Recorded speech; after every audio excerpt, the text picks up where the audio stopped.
Divya K ಮೂರ್ತಿ ಅವರೇ, ಹಾಗೆ ಈಗ ಪ್ರಶಸ್ತಿಯನ್ನ ಪಡ್ಕೊಂಡಂತ ಪನ್ನಲಾಲ್ ಅವರೇ, ಆಂಟೋನಿ ಡೇವಿಸ್ ಅವರೇ, ಲಯನ್ ಎಸ್ ಮನೋಜ್ ಕುಮಾರ್ ಅವರೇ, ಹಾಗೆ ಈ ಕಾರ್ಯಕ್ರಮಕ್ಕೆ ಆಗಮಿಸಿರುವ ಎಲ್ಲ ವಿದ್ಯಾರ್ಥಿಗಳೇ, ಎಲ್ಲ ಗಣ್ಯರೇ, ಎಲ್ಲ ಅಧ್ಯಾಪಕ ಮಿತ್ರರೇ, ಮೊದಲನೇದಾಗಿ ಯುವ ಸಬಲೀಕರಣ ಮತ್ತು ಕ್ರೀಡಾ ಇಲಾಖೆ, ರಾಜ್ಯ NSS ಕೋಶ, ಕರ್ನಾಟಕ ಸರ್ಕಾರದ ಪರವಾಗಿ ಕರ್ನಾಟಕ ವಿದ್ಯಾರ್ಥಿ ಕೂಟ ಟ್ರಸ್ಟ್ ಹಾಗೂ SJRC ಕಾಲೇಜ್ ಫಾರ್ ವುಮನ್ ಇವರಿಗೆ ನಾನು ತುಂಬು ಹೃದಯದ ಅಭಿನಂದನೆಯನ್ನ ಸಲ್ಲಿಸ್ತೀನಿ. ಈ ಒಂದು ಉತ್ತಮವಾದಂತಹ ಒಂದು ಕಾರ್ಯಕ್ರಮವನ್ನು ತಾವು ಆಯೋಜನೆ ಮಾಡಿದಿರಿ. ತಮ್ಮೆಲ್ಲರಿಗೂ ಕೂಡ ಅಭಿನಂದನೆ ಮೇಡಮ್, ತಮ್ಮೆಲ್ಲರಿಗೂ ಕೂಡ ಅಭಿನಂದನೆ ನಾನು ಸಲ್ಲಿಸ್ತಾ ಇದ್ದೀನಿ.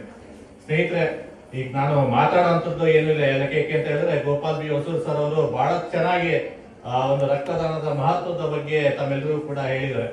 ಆದ್ರೂ ಕೂಡ ಅತಿಥಿಯಾಗಿ ಒಂದೆರಡು ಮಾತನ್ನ ಆಡ್ಬೇಕು ಅಂತ ದಿವ್ಯಾ ಅವರು ಹೇಳಿದ್ದಾರೆ. ಹಾಗಾಗಿ ಒಂದೆರಡು ಮಾತನ್ನ ಆಡ್ತೀನಿ. ನಾನು ಸುಮಾರು 15 ವರ್ಷ NSS ಕಾರ್ಯಕ್ರಮಾಧಿಕಾರಿಯಾಗಿ ಕೆಲಸವನ್ನ ನಿರ್ವಹಿಸಿದ್ದೇನೆ. ಸಾಕಷ್ಟು ಬ್ಲಡ್ ಡೊನೇಷನ್ ಕ್ಯಾಂಪ್ಗಳನ್ನ ನಾನು ಮಾಡಿದ್ದೇನೆ. ನನಗೆ ಸುಮಾರು ಕಾರ್ಯಕ್ರಮಗಳನ್ನ ಮಾಡಿದ್ದೀನಿ. ಬಹಳ ಅಚ್ಚುಮೆಚ್ಚಿನ ಕಾರ್ಯಕ್ರಮ ಯಾವುದು ಅಂತ ಹೇಳಿದ್ರೆ ನನಗೆ ರಕ್ತದಾನದ ಶಿಬಿರಗಳು. ಯಾಕೆ ಅಂತ ಹೇಳಿದ್ರೆ ಇಲ್ಲಿ ನಾವು ಒಂದು ಯೂನಿಟ್ ಅನ್ನ, ನೀವು ವಿದ್ಯಾರ್ಥಿಗಳು ಒಂದು ಯೂನಿಟ್ ಅನ್ನ ರಕ್ತದಾನ ಮಾಡಿದ್ರೆ 3 ಜೀವವನ್ನ ರಕ್ಷಿಸುವಂತ ಒಂದು ಏಕೈಕವಾದಂತ ಒಂದು ನಿಜವಾದ ಒಂದು ಸೇವೆ ಏನ್ ಮಾಡ್ಬೋದು ಅಂದ್ರೆ ಅದು ರಕ್ತದಾನದಲ್ಲಿ ತಾವೆಲ್ಲರೂ ಕೂಡ ಮಾಡ್ಬೋದು.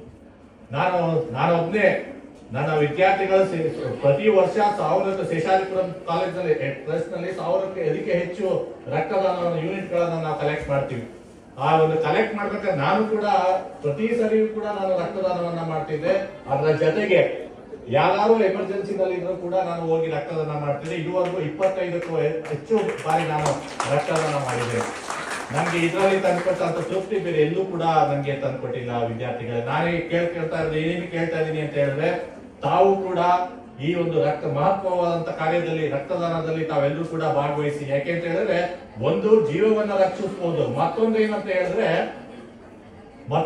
ಹೇಳಿದ್ರೆ ನಾವು ಆರೋಗ್ಯವಾಗಿದ್ದೀವಿ ಅಂತ ಹೇಳೋದಕ್ಕೆ ಒಂದು ಸರ್ಟಿಫಿಕೇಟ್ ಯಾವ್ದಾದ್ರು ಇದೆ ಅಂತ ಹೇಳಿದ್ರೆ ಅದು ರಕ್ತದಾನ ಮಾಡಿದ್ರೆ ಮಾತ್ರ. ನಾನು ಪ್ರತಿ ವರ್ಷ ಕ್ಯಾಂಪ್ಗಳನ್ನ ಮಾಡ್ತೀನಿ. ನಿಜಕ್ಕೂ ಕೂಡ 10 ಜನದಲ್ಲಿ 7 ಜನ ಹೆಣ್ಮಕ್ಳು ಅಲ್ಲಿ ರಿಜೆಕ್ಟ್ ಆಗ್ತಾರೆ. ಡ್ಯೂ ಟು ಹಿಮೋಗ್ಲೋಬಿನ್ ಕಾರಣವೋ ಇನ್ನೇನೋ ಕಾರಣಕ್ಕೋ ಬಹಳಷ್ಟು ರಿಜೆಕ್ಷನ್ ಅನ್ನ ನಾವು ನೋಡ್ತೀವಿ. ಹಾಗಾಗಿ ನಾನ್ ಕೇಳ್ಕೊಳ್ಳೋದು ಏನಂತ ಹೇಳಿದ್ರೆ, ಮೊದಲು ತಾವೆಲ್ಲರೂ ಕೂಡ ಆಗಿರಿ, ವ್ಯಾಯಾಮವನ್ನ ಮಾಡಿ, ರಕ್ತದಾನಕ್ಕೆ ಎಲಿಜಿಬಿಲಿಟಿಯನ್ನ ಪಡ್ಕೊಳ್ಳಿ. ಆಗ ಮಾತ್ರ ನೀವು ಉತ್ತಮವಾದಂತಹ ಆರೋಗ್ಯವನ್ನ ಹೊಂದಿದ್ದೀರಿ ಅಂತ ಹೇಳಿ ತಾವೆಲ್ಲರೂ ಕೂಡ ಒಂದು ಸರ್ಟಿಫಿಕೇಟ್ ಸಿಗುತ್ತೆ. ಸ್ನೇಹಿತರೆ, ತಾವೆಲ್ಲರೂ ಕೂಡ ಈ ಒಂದು ರಕ್ತದಾನದಲ್ಲಿ ಭಾಗಿಯಾಗಬೇಕು. ತಾವೆಲ್ಲರೂ ಕೂಡ ಆರೋಗ್ಯಕರವಾಗಿರ್ಬೇಕು.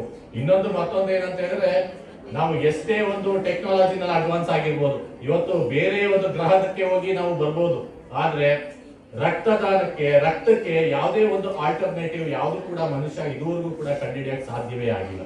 ರಕ್ತದಾನಕ್ಕೆ ಏನಾದ್ರು ರಿಪ್ಲೇಸ್ಮೆಂಟ್ ಇದೆ ಅಂತ ಹೇಳಿದ್ರೆ ಅದು ರಕ್ತದ ಬೇರೆ ಒಂದು ದಾನವನ್ನ ಮಾಡಬೇಕು ಹೊರತು ಆರ್ಟಿಫಿಷಿಯಲ್ ಆಗಿ ಯಾವುದನ್ನು ಕ್ರಿಯೇಟ್ ಮಾಡೋದಕ್ಕೆ ಆಗೋದಿಲ್ಲ. ಹಾಗಾಗಿ ಈ ಒಂದು ಕಾರ್ಯಕ್ರಮ ತುಂಬಾ ಉತ್ತಮವಾದಂತ ಕಾರ್ಯಕ್ರಮ. ಪ್ರತಿ ವರ್ಷವೂ ಕೂಡ ತಾವು ನೆರವೇರಿಸಿಕೊಂಡು ಬರ್ತಾ ಇದ್ದೀರಾ. ಇದು ಹೀಗೆ ಮುಂದುವರಿಲಿ ಅಂತ ನಾನು ಹೇಳ್ತಾ, ನನ್ನನ್ನು ಆಹ್ವಾನಿಸಿದಂತ ಎಲ್ಲ ಆಯೋಜಕರಿಗೆ ನಾನು ಅಭಿನಂದನೆಯನ್ನ ಸಲ್ಲಿಸ್ತಾ, ಎಲ್ಲರಿಗೂ ಕೂಡ ನಾನು ಕೃತಜ್ಞತೆಯನ್ನ ಸಲ್ಲಿಸ್ತಾ ನನ್ನ 2 ಮಾತುಗಳನ್ನ ಮುಗಿಸ್ತಾ ಇದ್ದೀನಿ. ನಮಸ್ಕಾರ.